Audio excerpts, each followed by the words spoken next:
hablar de un evento también muy importante. No se ponen de acuerdo en el tiempo que transcurrió desde Pentecostés, allí en el aposento alto, a este momento en la casa de Cornelio. Algunos lo han llamado como el Pentecostés de los gentiles, porque fue precisamente Cornelio el primer gentil que nos narra la Biblia que se convirtió a Cristo. Amén. Entonces vamos a leer el pasaje. Y dice: había en Cesarea un hombre llamado Cornelio, centurión de la compañía llamada la Italiana, piadoso y temeroso de Dios con toda su casa, y que hacía muchas limosnas al pueblo y oraba a Dios siempre.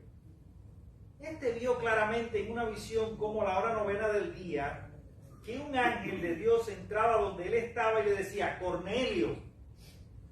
Él, mirándole fijamente y atemorizado, dijo: ¿qué es, Señor? Y le dijo: tus oraciones y tus limosnas han subido para memoria delante de Dios. Envía pues ahora hombres a Jope y haz venir a Simón, el que tiene por sobrenombre Pedro.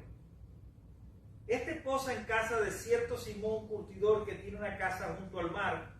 Él te dirá lo que es necesario que hagas.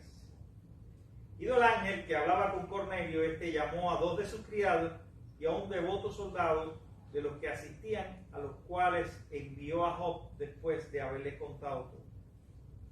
Al día siguiente, mientras ellos iban por el camino y se acercaban a la ciudad, Pedro subió a la azotea para orar cerca de la hora sexta. Y tuvo gran hambre y quiso comer, pero mientras le preparaban algo, le sobrevino un éxtasis. Y vio el cielo abierto y que descendía algo semejante a un gran lienzo, que atado de las 4 puntas era bajado a la tierra, en el cual había de todos los cuadrúpedos terrestres y reptiles y aves del cielo. Y le vino la voz: levántate, Pedro, mata y come. Y volvió la voz a él la segunda vez: lo que Dios lo limpió, no lo llames tú común. Vamos a darlo a usted. Vamos a orar. Padre bendito, en el nombre de Jesús, te alabo y te doy gracias por la oportunidad de servirte, Padre. Por este tiempo de compartir juntos tu palabra. Ayúdanos, porque estamos celebrando una fecha gloriosa, la venida del Espíritu Santo, el Pentecostés cristiano. Y en este momento lo que anhelamos en nuestros corazones es experimentar ese poder, es manifestar tu poder en medio de estos tiempos, es ser los portavoces del glorioso Evangelio de Jesucristo. Ayúdanos en esta tarea y danos revelación, danos discernimiento para predicar tu palabra y para que edifique los corazones de los aquí presentes y de todos los que nos escuchan por las redes sociales. Así en Jesús te lo ruego. Amén y amén. Amén. Quizás nosotros no tenemos idea de la importancia de esta ciudad.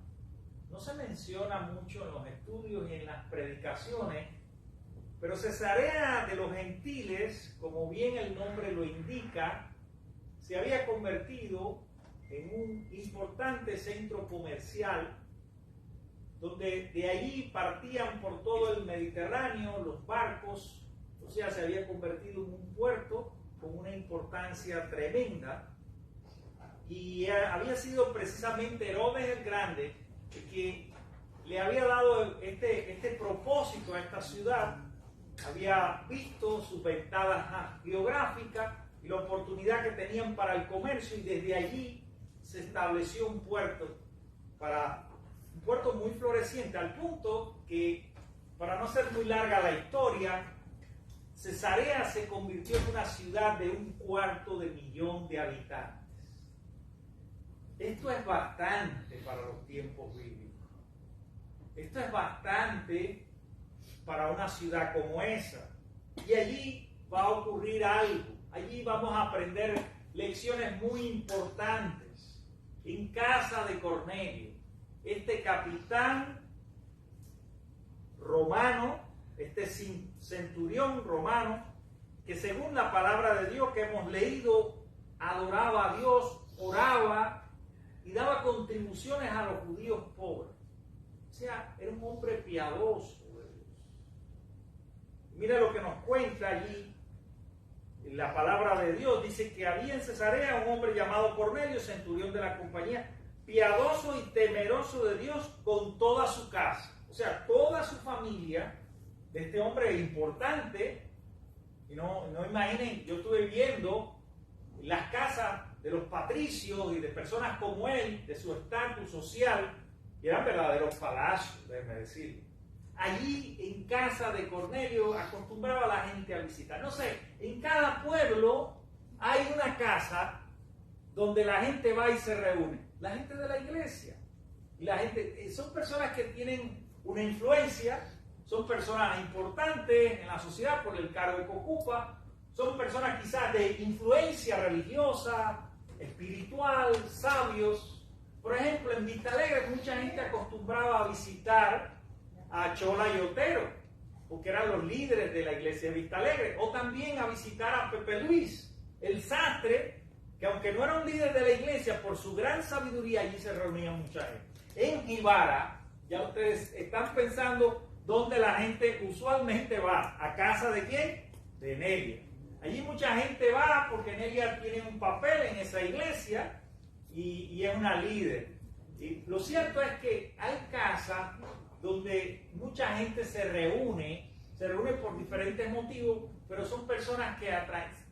Este señor, que además de tener un cargo político y militar, parece ser que era, según las escrituras, un hombre devoto de Dios, un hombre consagrado, un hombre que oraba, un hombre de un buen corazón, que aunque era extranjero, que aunque era gentil, daba limosnas a los pobres judíos. O sea, un hombre que compartía la bendición de Dios. Y precisamente este hombre es el que Dios escoge para algo que va a ser crucial en la historia de la iglesia.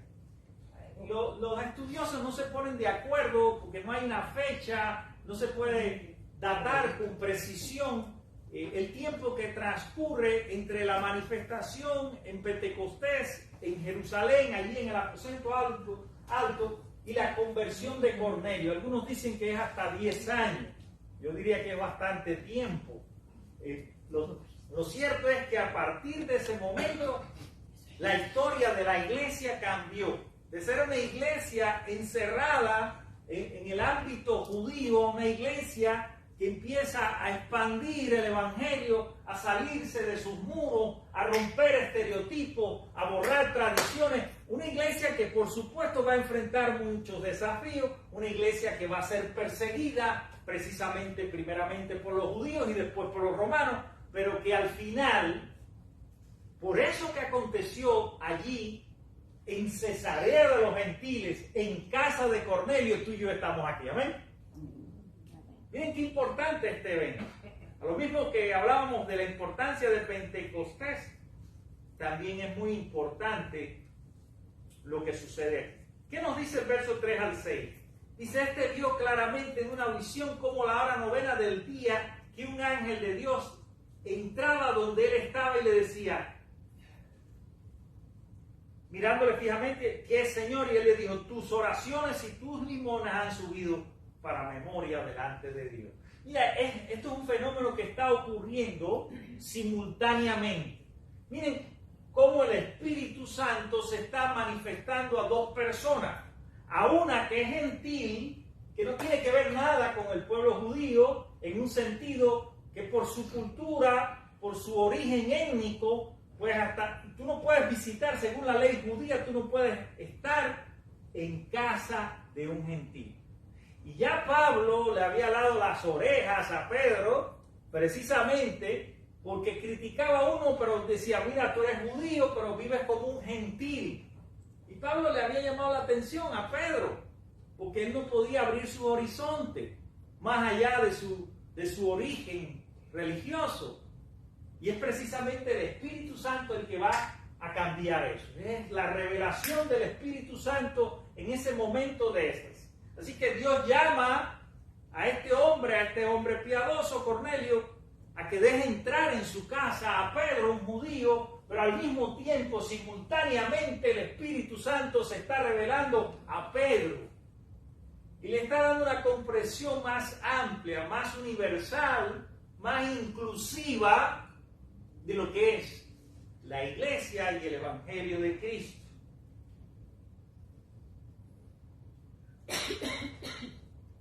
Dice, ido el ángel que hablaba con Cornelio, llamó a dos de sus criados y a un devoto soldado de los que asistían, a los cuales envió a Jope, después de haberle contado todo. Al día siguiente, mientras ellos iban por el camino y se acercaban a la ciudad, Pedro subió a la azotea para orar cerca de la hora sexta.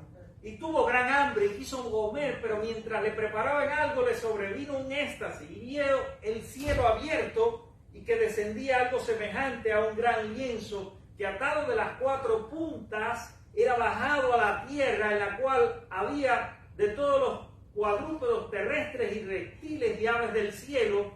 Y le vino una voz: levántate, Pedro, mata y come. Esta frase es célebre: mata y come. Y uno dirá, bueno, yo como de todo. ¿Cuál era el problema allí? ¿Por qué Pedro tenía que romper con eso, que era muy atado a él? Bueno, esa era su cultura y su religión, que prohibían. Había leyes que establecían que habían animales puros y animales impuros. Para ponerle solamente un ejemplo, a nosotros que nos gusta tanto la carne de cerdo, para un judío la carne de cerdo era abominación. Por eso le llamaban a los gentiles cerdos. Era despectivo, era lo más. Por eso, cuando aquel joven rico se pone a hacer el trabajo de cuidar cerdos, había caído en el nivel más bajo de la sociedad. Lo que nadie quería hacer. Cuidar cerdos, un animal impuro. Bueno, pues ahí Dios le rompe ese esquema, ese estereotipo que tiene fijo por su tradición. Dios le abre su mente con el Espíritu Santo y le dice, mata y come. Entonces Pedro dijo, Señor, no, porque ninguna cosa común o inmunda he comido jamás. Mira, yo soy muy santo. Yo nunca he tocado nada, yo no he comido nada impuro. Yo soy santo. Volvió la voz a él la segunda vez, lo que Dios limpió, no lo llames tú común. Amén. Lo que Dios limpió, no lo llames tú común. Qué interesante cómo Dios nos hace reflexionar en esto.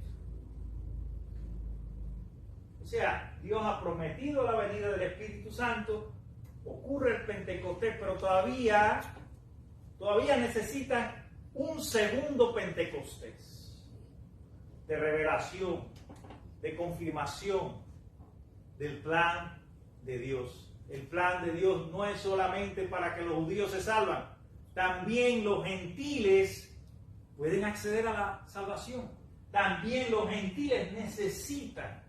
Entonces hoy en día la iglesia sigue cayendo en la misma trampa, sigue encerrándose en los mismos muros, sigue con incluso los cuáqueros que pregonan, perdonen que hable así, pero que pregonan de ser abiertos y universales, también se creen diferentes a los demás y critican al pentecostal y juzgan sus formas de religión. ¿Hasta cuándo vamos a vivir en esas murallas y en esos encierros y en esos estereotipos? Yo les decía en la mañana que el Espíritu Santo es libre como el viento y que cada quien tiene su propia experiencia personal y las maneras en que Él se manifiesta son disímiles, son diferentes, son muy propias incluso de las culturas. El Espíritu Santo nos habla de tantas maneras que nosotros quizás ni siquiera imaginemos. En aquel tiempo le estaba hablando Dios a este hombre judío y diciéndole, mira el lienzo que desciende, hay animales que son impuros según tu tradición religiosa. Yo te digo que lo que Dios limpió, eso lo llames tú común. Mata y come, rompe, brinca esa cerca que tú mismo en tu religión has construido y disponte a ponerte a obrar conforme a la voluntad de Dios. Este mensaje, lo que dice la palabra, que Pedro, a partir de esa experiencia, por eso yo digo, usted puede estudiar mucho teología y es muy bueno, pero si no ocurre una revelación del Espíritu Santo en tu vida sigue igual. No hay cambio, no hay transformación, no hay conversión. ¿Por qué hay conversión? Porque hay manifestación del Espíritu. Porque las palabras de Pedro, que fue el medio, el predicador que Dios usó en esa casa de ese gentil, llevaban el poder y la enseñanza del Espíritu Santo. Dice 10, 34 al 35, y ahí ocurre algo muy importante, porque cuando nosotros estamos hablando de Dios, hay muchos procesos psicológicos que ocurren en ti. Hay pensamientos, si usted está enfocado en lo que se está diciendo, hay pensamientos que cruzan muy rápido. Y es difícil la meditación, es difícil orar, es difícil centrarnos en Dios. Esos son hábitos que nos cuesta.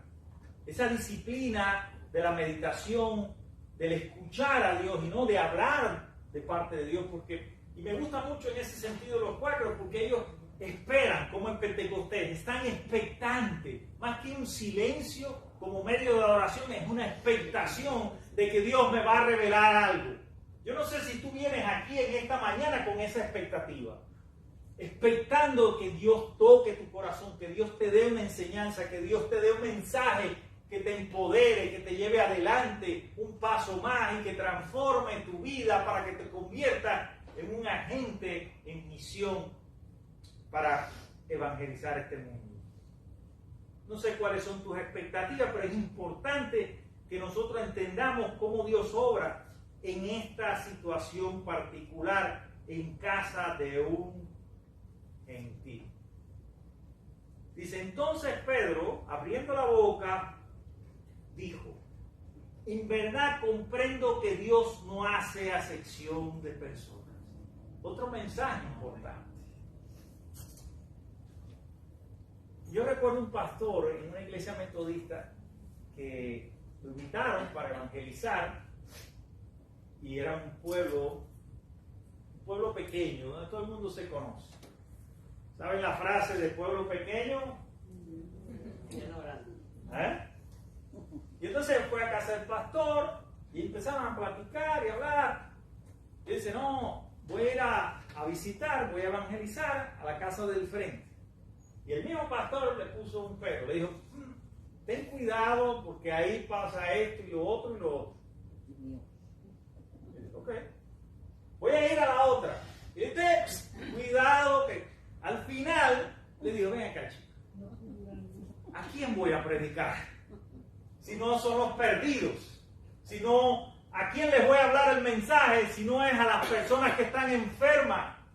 Los sanos no necesitan de médicos, son los enfermos, y todos los que tenemos aquí tenemos alguna enfermedad del alma. Por eso venimos aquí, por una necesidad profunda del corazón, de aceptación, de reconocimiento, de cosas que te han pasado en tu vida, de cosas que no has entendido, y que precisamente aquí, en este tiempo de adoración y de escuchar la voz de Dios a través de su palabra, tú reflexionas en tu vida y tú dices, ya yo entiendo por qué Dios me ha traído por este camino tan tortuoso. Ya yo entiendo por qué he pasado por tantas cosas, pruebas y problemas. Y ahora tengo una herramienta para enfrentar la vida. Tengo el recurso de la fe, tengo el recurso de la oración. Tengo la palabra viva y eficaz que puede cambiar mi vida y el entorno en el cual yo me desempeño. Porque todo eso lo hace Dios. Y mucho más de lo que yo pueda explicar aquí someramente, brevemente, a través de este pasaje. Dice la palabra que comenzó Pedro a predicar a los presentes, y lo primero que dice es: Dios no hace acepción de personas. Jesús, ungido por Dios con el Espíritu Santo, hizo el bien y sanó a los oprimidos.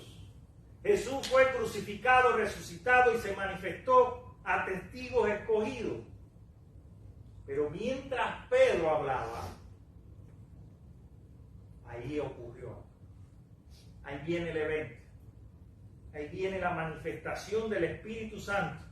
Y cayó el Espíritu Santo sobre todos los que escuchaban. Los creyentes judíos que estaban como testigos con Pedro quedaron asombrados al ver que el don del Espíritu Santo también se derramaba sobre los gentiles. Hechos 44, dice, mientras aún hablaba Pedro estas palabras, el Espíritu Santo cayó sobre todos los que oían el discurso. Y los fieles de la circuncisión. ¿Había un problema o no en la iglesia? Nos está mencionando aquí los fieles de la circuncisión. Ya en los mismos orígenes había esa tendencia humana a la división. Los que llamaban los judaizantes. Si tú eres gentil, tienes que seguir las costumbres y las leyes judías. Ese era el problema que había entre Pedro y Pablo. Pablo con una visión más amplia y Pedro con una visión más restringida. Pero que al final él mostraba en su práctica de vida una ambigüedad muy grande. Porque comía y vivía como un gentil. Y entonces criticaba a los gentiles y le decía que se tenían que circuncidar. Y Pablo le dijo, mira, como tú siendo judío, que vives como un gentil, criticas a los gentiles. Y a veces nos pasa así en la vida. O sea, yo critico lo que el otro hace, haz lo que yo digo, pero no lo que yo hago. Entonces, qué terrible, ¿no? Sucede así. Pero más allá de estas consideraciones más de tipo personal, tenemos que entender que esto era necesario que ocurriera allí para que la iglesia saliera de su círculo pequeño. Si no, se hubiera quedado en Jerusalén. Hasta la manifestación del Espíritu Santo, el Evangelio, para aquellos seguidores de Jesús que eran judíos, estaba limitado a Samaria, a Judea, pero todavía no había llegado hasta los confines de la tierra. ¿Dónde estamos nosotros como iglesia? ¿Qué evangelio estamos viviendo tú y yo? Nos hemos quedado aquí, en Miami. Yo siempre digo, ¿por qué la iglesia de los amigos de Miami no creció? ¿Por qué no hay iglesias latinas hermanas en West Palm Beach? Ponga el lugar que quiera. En Tampa, en Orlando. ¿Cuántos pastores han emigrado? No hubo visión. Yo entiendo, la gente se estaba reacomodando, los procesos. Voy a hablar de una clase sobre eso. Les adelanto ya. Los procesos migratorios son complejos. Yo entiendo todo eso. El hecho de comenzar de nuevo, de conformar una familia, de convertir la iglesia en un refugio de esos migrantes. Yo entiendo eso. Pero quizás Dios hoy nos quiera mostrar un camino diferente. Quizás Dios nos quiere convertir en una iglesia en misión. Pero necesitamos el poder del Espíritu Santo. Sin eso, esa es la clave. Necesitamos vidas de oración. Si no hay vida de oración, si no hay vida de consagración a la iglesia, de gente que dice lo primero es Dios y lo demás tiene que esperar, no vamos a salir adelante. Nos vamos a quedar ahí en Jerusalén, estancados. Después que pasa esto, Cornelio se convierte en toda su casa, toda su familia. Cómo el Evangelio como semilla sigue creciendo en el corazón de todos los miembros de esa familia. Y cómo nosotros tenemos también esa tarea de lo que Dios nos ha dado, compartirlo con nuestra familia. Son los primeros destinatarios de la misión de Dios, del Evangelio de Cristo. A ellos tenemos que hablarle, a nuestros amigos. Yo tengo, y le doy gloria a Dios, gloria Señor, gloria. Él no es cristiano. Él cree, como decimos nosotros, a su manera. Pero todos los días está siguiendo los sermones en YouTube. Y me los pide. Mándame, no me has mandado el de este domingo. Ya, yo tengo que editarlo porque yo lo recorto para que quede solamente el sermón. Y yo, oh Dios, tú eres grande y poderoso. Alguien que trabaja conmigo allí, que me conoce, que sabe quién soy yo, con mis virtudes y mis defectos, allí está recibiendo la palabra. Y digo, ¿por qué los hermanos no comparten esto con sus amigos y sus vecinos?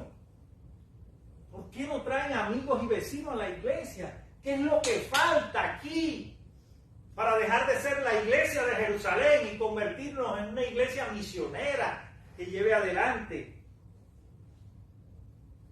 la palabra de Dios y el mensaje de la resurrección de Jesús? ¿Cuántas veces has hablado con el Espíritu Santo? Cuando te levanta la mano, mira, oramos al Padre, le pedimos a Jesús, pero como el Espíritu Santo es como algo que no entendemos bien, y es Dios en nosotros, en la iglesia. Dios Padre, Dios por nosotros, Dios Hijo, Dios con nosotros, Emmanuel, Dios Espíritu Santo, hablándote a ti, hablándole a la iglesia. Entonces hay que escuchar esa voz, hay que estar preparados para discernir el mensaje de Dios, para encontrar en cada palabra y en cada testimonio una enseñanza del poder del amor de Dios en nuestra vida, para dejar que sea Dios. Es Dios, no se trata de mí, no se trata del pastor, no se trata de Juan ni de Pedro, no es hecho de los apóstoles, eso está mal, esa es la tradición, es hecho del Espíritu Santo. Es el protagonista de la acción de la iglesia en todo su origen y desarrollo. Es la que da dones, es la que transforma corazones, es la que permite que todos sean incluidos para salvación. Amén. Si no pongamos más barreras, no pongamos más pero y excusas. Tenemos que comprometernos con la misión de Dios. No es la misión de los amigos, es la misión de Dios. Es algo más amplio. Tenemos que comprometernos con este mensaje global de que Cristo ha resucitado, que está a la diestra del Padre intercediendo por su pueblo, intercediendo por cada vida para traer sanidad y bendición a toda una humanidad.